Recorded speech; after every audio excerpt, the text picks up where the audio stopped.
Hello viewer friends, नमस्कार friends. जैसा कि आपने थंबनेल में देखा, आज का हमारा डिस्कशन टॉपिक है, क्या जीवन में मेरा अपना खुद का मकान होगा? अगर होगा तो कब तक होगा? इसको हम अपना वार्षिक और जन्म कुंडली में कैसे देखें, जन्म कुंडली के माध्यम से कैसे जाने कि मेरा जीवन में भूमि, भवन, मकान, प्रॉपर्टी, दौलत की सुख है या नहीं है, और अगर है तो कब तक होगा। यह है आज की चर्चा। तो फ्रेंड्स, आइए चर्चा में आगे बढ़ते हैं। फ्रेंड्स, जन्म कुंडली में चौथा घर और चौथा घर का मालिक भूमि, भवन, मकान और प्रॉपर्टीज के कारक हैं, और वो सारी चीजों की कारक हैं जो हमको एक अच्छा जीवन, क्वालिटी जीवन, लग्जरियस जीवन जीने के लिए जो भी चीजें हमको जरूरत है सुख साधन की, उसकी प्राइमरी कारक है फोर्थ हाउस और फोर्थ हाउस का लॉर्ड। इस तरह से जो मंगलदेव है, मंगलदेव को भूमि पुत्र कहा जाता है।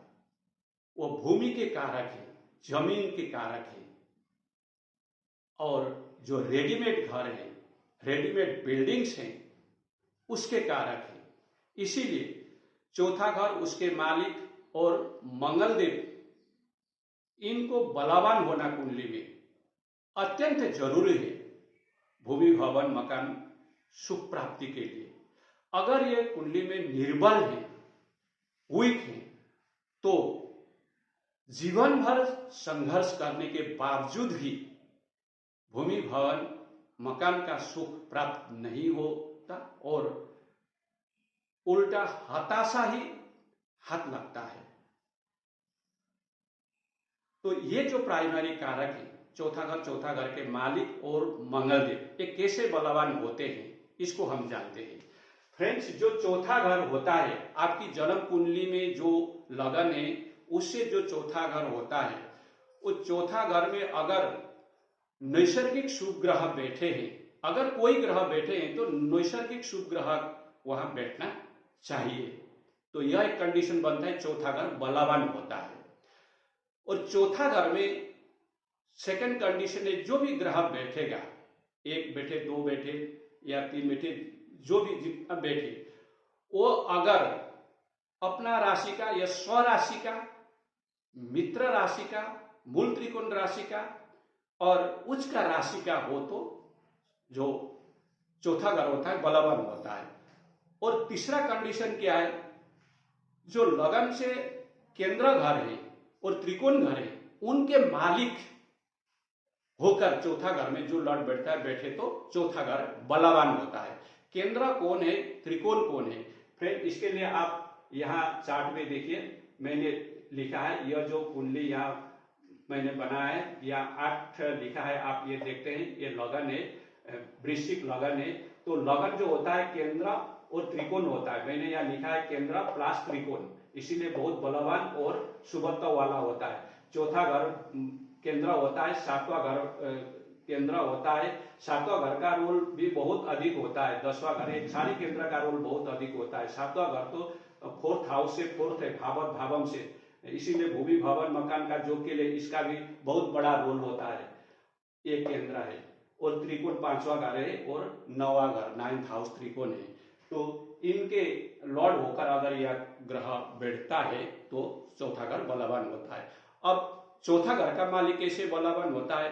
फ्रेंड, चौथा घर का मालिक बलवान होना एक कंडीशन है भूमि, भवन, सुख के लिए। तो चौथा घर का जो मालिक है वो बलवान होता है अगर वह अपना राशि में या दूसरा कोई अपना वाला स्वराशि में बैठे, मित्र राशि में बैठे, मूल त्रिकोण राशि में बैठे और उच्च का राशि में बैठा, तो चौथा घर का मालिक बलवान होता है। इसी तरह से चौथा घर का मालिक जब केंद्र, ये 4 केंद्र में से कहीं और ये त्रिकोण में से कहीं एक में बैठता है, तो बलवान होता है। यह कंडीशन अच्छा है भूमि भवन सुख प्राप्ति के लिए। तो अगर जो चौथा का मालिक है, वो चौथा का मालिक जब इन घरों में केंद्र और त्रिकोण में बैठता है और अपना और स्वराशि का भी होके बैठता है, तो राशि से भी अच्छा है और हाउस वाइज भी अच्छा है, तो ये बहुत ज्यादा बलवान होता है। इसका जो इंटेंसिटी है, हमको ये भूमि भवन और प्रॉपर्टी के सुख देने की क्षमता जो है ये बढ़ जाता है। और मंगल की बातें करते हैं, जो मंगल प्राइमरी कारक है, इनको बलवान होना तो अत्यंत जरूरी है। तो किस तरह से बलवान होते हैं, ये भी अपना घर में बैठते हैं, कहीं भी बैठे अपना घर में बैठने से भी बलवान होते हैं स्वराशि में, और मूल त्रिकोण राशि में बैठे और या इनको उच्च राशि में बैठे तो ये बलवान होता है। और इसी तरह से ये भी केंद्र में, इन 4 केंद्रों में से कहीं और त्रिकोण में बैठे तो इस तरह से बलवान होते हैं। तो ये कंडीशन है कि कैसे जो है भूमि भवन का जो इनसे बनता है। और अब इनसे जो कंबाइनेशन बनते हैं, युति बनते हैं भूमि भवन सुख के लिए, वो कैसे बनते हैं इसको हम देखते हैं फ्रेंड्स। इसके लिए फ्रेंड्स जो हमको लगन देखना है, आपकी कुंडली में आपका लगन क्या है, लगन का राशि क्या है, उसका स्वामी क्या है, इसको देखना है। चौथा घर क्या है, चौथा घर का राशि क्या है, उसका स्वामी क्या है, इसको देखना है। अगर लगन का स्वामी चौथा घर में बैठते हैं तो यह एक योग बनता है। इसी तरह से अगर चौथा घर का स्वामी लगन में बैठते हैं तो यह एक बनता है। और अगर लगन का लॉर्ड चौथा में, चौथा का लॉर्ड लगन में, ये अपना घर या राशि तो एक्सचेंज करते हैं, परिवर्तन जो बनता है, तो यह एक बहुत अच्छा भूमि भवन मकान का योग निर्माण होता है। इसी तरह से लगन का लॉर्ड और चौथा का लॉर्ड जो 2 स्वामी ग्रह है, तो इकट्ठे इन केंद्र और त्रिकोण हाउस में कहीं भी बैठे तो यह एक योग बनता है, बलवान योग बनता है। इसी तरह से और चौथा का और लगन का लॉर्ड कहीं भी बैठे, कहीं अलग अलग राशि में बैठे, मगर दोनों एक दूसरे को दृष्टि डाल रहे हैं, तो यह एक बनता है। इस तरह से इन दोनों के बीच में संबंध बनता है तो अच्छा भूमि भवन मकान का और सुख सुविधा और लग्जरियस चीजों की, दौलत की, प्रॉपर्टीज की जो बनता है। इसी तरह से फ्रेंड्स अगर चौथा घर का और 10वां घर का संबंध बनता है, कैसे बनता है, जैसे चौथा घर और लगन का लॉर्ड के बीच में रिलेशनशिप बनने का, युति बनाने का यही रूल है। तो चौथा घर और 10वां घर के बीच में संबंध बनता है, बहुत अच्छा है। यहाँ बहुत अत्यधिक भूमि भवन मकान का जो होता है, बाउंड्री वगैरह हल होते हैं और भूमि भवन से जो है आप की अच्छी आमदनी होती है, किराए पे बहुत ज्यादा आमदनी भी होती है। अगर 10वां का लॉर्ड इधर बैठा बहुत अच्छा है, इसका लॉर्ड उधर बैठा या दोनों इकट्ठे बैठे, इस तरह से। और इसी तरह से चौथा का लॉर्ड और 5वां का लॉर्ड के बीच में संबंध हो, यह एक बहुत अच्छा योग है भूमि भवन के लिए। इसी तरह से चौथा का लॉर्ड चौथा और 9वां घर के साथ में संबंध बने तो यह भी बहुत अच्छा योग है।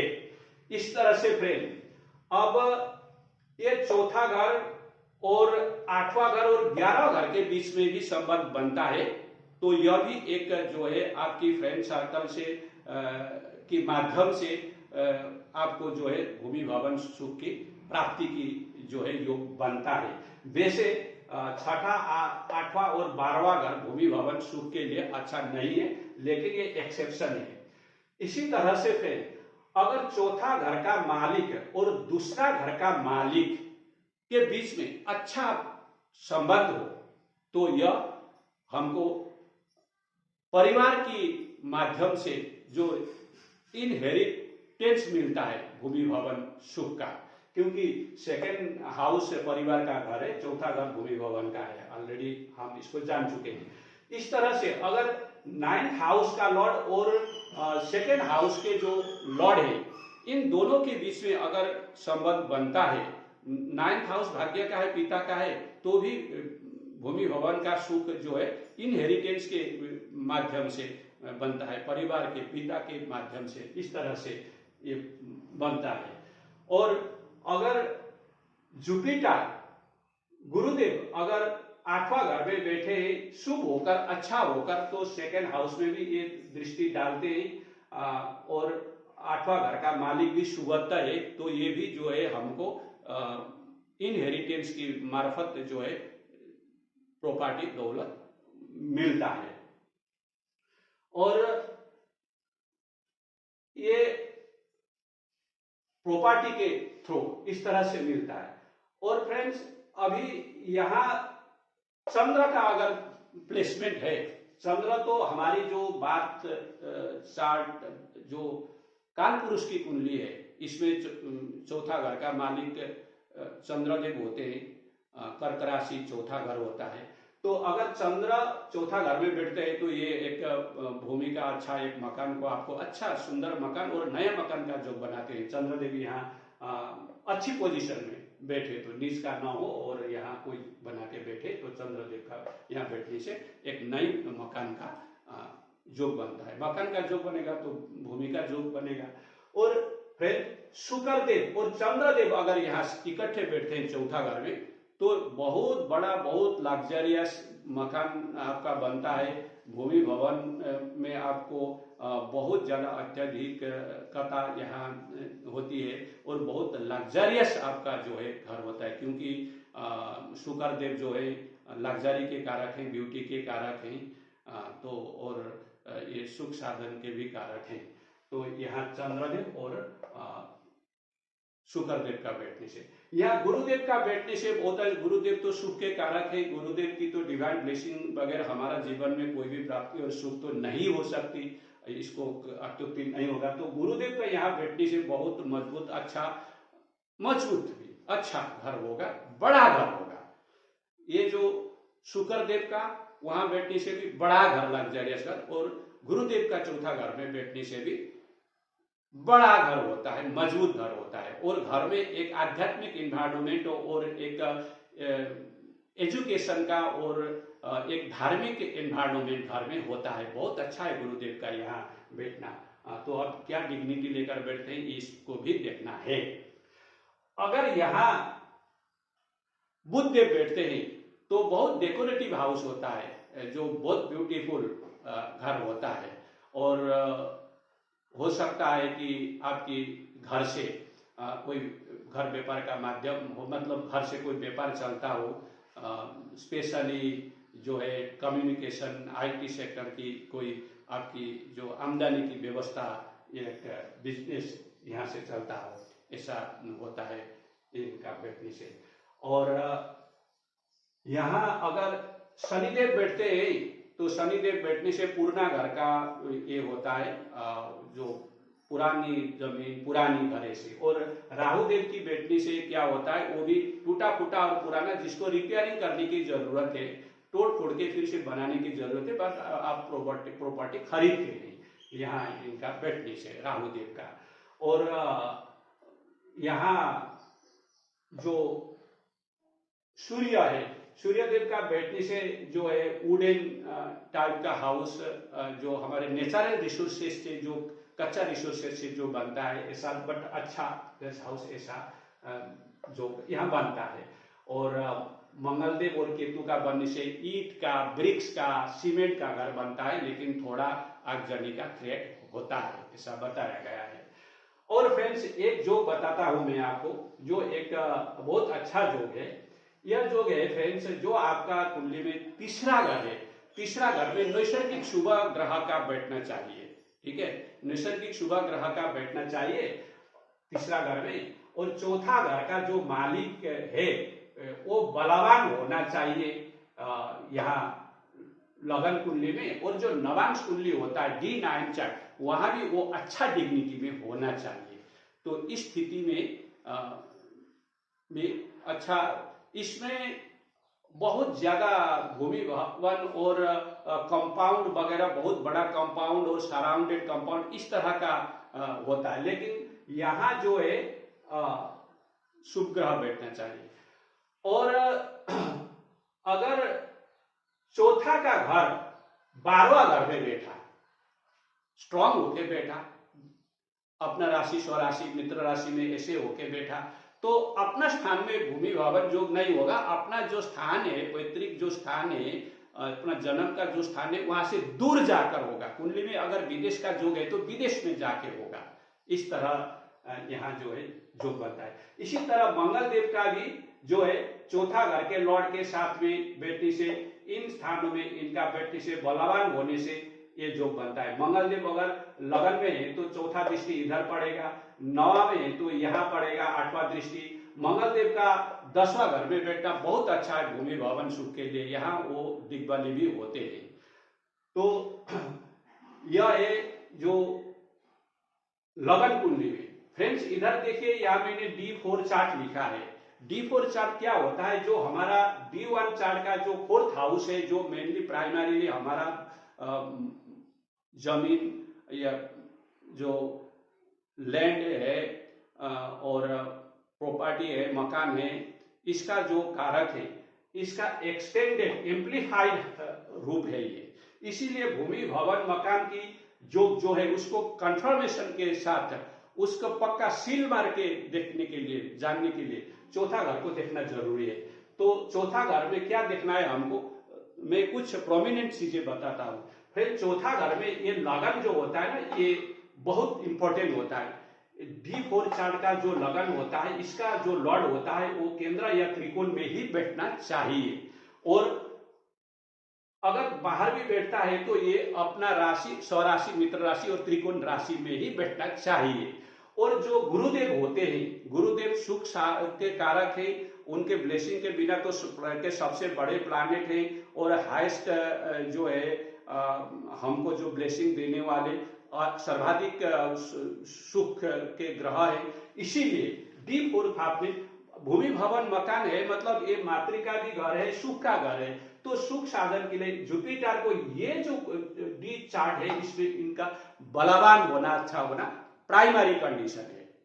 और इनका जो लगन का लॉर्ड है, इनको 6, 8, 12 में नहीं बैठना चाहिए। यहां अगर बैठते हैं तो ये भूमि भवन सुख में दिक्कतें आती है, उनमें होने में हताशा होती है। लेकिन यहाँ एक एक्सेप्शन है फ्रेंड्स, अगर लगन का लॉर्ड, लगन यहाँ का लॉर्ड होकर बुध देव 8वां घर में बैठते हैं तो यहाँ पैतृक संपत्ति से भूमि मिलेगा, आपको भूमि मिलेगा, यहाँ पैतृक संपत्ति वाला भूमि मिलेगा। लेकिन लगन का लॉर्ड D4 चार्ट में लगन का लॉर्ड बुध देव होकर यहाँ बैठना चाहिए। ये संभव होता है जब मिथुन राशि और कन्या राशि का लगन होना चाहिए। इस तरह से फ्रेंड जो लगन कुंडली है, लगन कुंडली का जो आपका 9th जो 2nd हाउस का जो लॉर्ड है और 11th हाउस के जो भी लॉर्ड है, वो इस D4 चार्ट में गुरुदेव के साथ में अच्छा संबंध से बनना चाहिए। ये जो यहाँ बैठते हैं इनको बलवान भी इस कुंडली में होना चाहिए, स्वराशि, मित्र राशि, मूल त्रिकोण राशि में भी होना चाहिए, और गुरुदेव के साथ में केंद्र और त्रिकोण वाला संबंध, एक दूसरे से जो डिस्टेंस होता है वो वाला होना चाहिए। तो भूमि भवन मकान का बहुत अच्छा जो है बलवान जो बनता है। और यहाँ जो फ्रेंड चौथा घर है, ये चौथा घर का लॉर्ड D1 चार्ट का चौथा घर का लॉर्ड अगर D4 चार्ट में लगन में बैठते हैं तो बहुत अच्छा योग है। इसी तरह से कि 10वां घर का लॉर्ड D4 चार्ट का यहाँ D4 चार्ट में 10वां घर में बैठते हैं या इनके साथ संबंध करते हैं तो बहुत अच्छा योग बनता है। मंगल देव का इधर में बैठना, यहाँ D4 चार्ट में 10 घर में बैठना बहुत अच्छा योग होता है। और इस तरह से यहाँ अगर केंद्र में सूर्य और चंद्र दोनों अगर बैठते हैं तो लुमिनारीज हैं और जो राजा के कारक है, रानी के कारक है, तो आपका इसी तरह का भव्य मकान जो होगा। तो यह प्रोमिनेंट चीजें हैं मकान, भूमि, भवन और सुख साधन योग के लिए। फ्रेंड्स अब ये बनेगा तो कब बनेगा इसको मैं बताता हूं। इसमें आते हैं, इसका टाइमलाइन क्या है। फ्रेंड इसके लिए आपको दशा देखना है, प्लेनेट का जो दशा अंतरदशा चलता है इसको देखना है। अंतरदशा बहुत ज्यादा इंपॉर्टेंट है। और जो है किसका अंतरदशा महादशा, उन प्लैनेट का महादशा अंतरदशा, जो भी प्लैनेट आपको आपकी कुंडली में भूमि भवन मकान का योग बनाने में रोल प्ले कर रहे हैं, इन्वॉल्वमेंट है, उनकी महादशा अंतरदशा अगर चल रहा है तो यह टाइम लाइन है आपको यह सुख प्राप्त होने की। इसमें जो अंतरदशा भी इसी तरह का एक प्लैनेट का हो, महादशा भी इसी तरह का एक प्लैनेट हो तो दोनों के बीच में कोऑर्डिनेशन होता है, ये बहुत अच्छा है। इसी तरह से दशा लगन बोल के एक चीज है, दशा लगन जो भी आपका महादशा चल रहा है उससे चौथा घर में कौन सा प्लैनेट बैठा है या अगर बैठा है तो उसकी अंतरदशा में भी आपको भूमि भवन सुख का जो है एक टाइमलाइन बनता है। और महादशा लॉर्ड जहां बैठा है उससे चौथा घर का मालिक का अंतरदशा चलता है तो तब भी यह होता है। तो इसमें हमको जो है महादशा लॉर्ड और अंतरदशा लॉर्ड के बीच में एक कोऑर्डिनेशन है, तो यह एक चौथा का है एक 10वां का है ना, इस तरह से तो यहाँ इसकी जो है श्योरिटी ये श्योर शॉट हो जाता है। अब गोचर का बहुत बड़ा रोल है फ्रेंड, हम सभी जानते हैं गोचर के बिना कोई भी इवेंट ट्रिगर नहीं होता। जो महादशा चल रहा है उसको गोचर का सपोर्ट होना चाहिए। तो गोचर में से क्या इंपॉर्टेंट है, सबसे ज्यादा गुरुदेव और शनिदेव का गोचर बहुत इंपॉर्टेंट है। अगर दोनों का गोचर इकट्ठे, जो गोचर में है शनिदेव और गुरुदेव उनका गोचर इकट्ठे चौथा घर में या चौथा घर के लॉर्ड के ऊपर या 7वां घर या 7वां घर के लॉर्ड के ऊपर या मरकारी या मंगल देव के ऊपर से हो रहा है तो यह एक बहुत अच्छा है ये गोचर का। इसी तरह से अगर दशा में भी अंतरदशा इसका चल रहा है उसी समय ये गोचर है तो श्योर एंड शॉर्ट है। इसी तरह जुपिटर का जो गोचर है अकेले अगर मंगल देव के ऊपर से होता है, चौथा घर के ऊपर से होता है, चौथा घर के लॉर्ड के ऊपर से होता है, 7वां घर के लॉर्ड के ऊपर से होता है या उनके त्रिकोण के लॉर्ड के ऊपर से होता है तो इसमें भी जो है यह जो बनता है। और इसी तरह से जुपिटर का गोचर उस घर से होना चाहिए जहां मंगल देव अष्टवर्ग में सबसे ज्यादा बिंदु लेकर बैठे हैं, क्योंकि मंगल देव भूमि के कारक हैं, भूमि पुत्र हैं, तो इसीलिए मंगल देव अष्टवर्ग में जहां सबसे ज्यादा बिंदु लेकर बैठे हैं वहां जब जुपिटर की गोचर होती है और उस घर में या वहां दृष्टि होता है तब, और इसी तरह का दशा महादशा चल रहा था तो भी यह टाइमलाइन आता है। और लास्टली बट नॉट लिस्ट मंगल देव का गोचर भूमि के कारक है, ये बहुत इंपॉर्टेंट मंगल देव का गोचर। तो मंगल देव का गोचर चौथा घर में हो, 10वां घर में हो, 7वां घर में हो, लगन में हो गोचर, और मंगल देव का गोचर उस घर से हो जिस घर में मंगल देव अष्टवर्ग में सबसे ज्यादा अधिक बिंदु लेके बैठे हैं, तो भी यहाँ जो गोचर मंगल का सपोर्ट करता है भूमि भवन प्राप्ति के लिए। अगर इसका कोऑर्डिनेशन महादशा अंतरदशा से है तो श्योर एंड शॉर्ट होगा। तो फ्रेंड इन शॉर्ट और मेन जो प्राइमरी जो फैक्टर्स हैं यह है। आपको अगर अच्छा लगा तो प्लीज वीडियो को सब्सक्राइब कीजिएगा, शेयर और लाइक कीजिएगा। यहाँ तक देखने के लिए आपको धन्यवाद।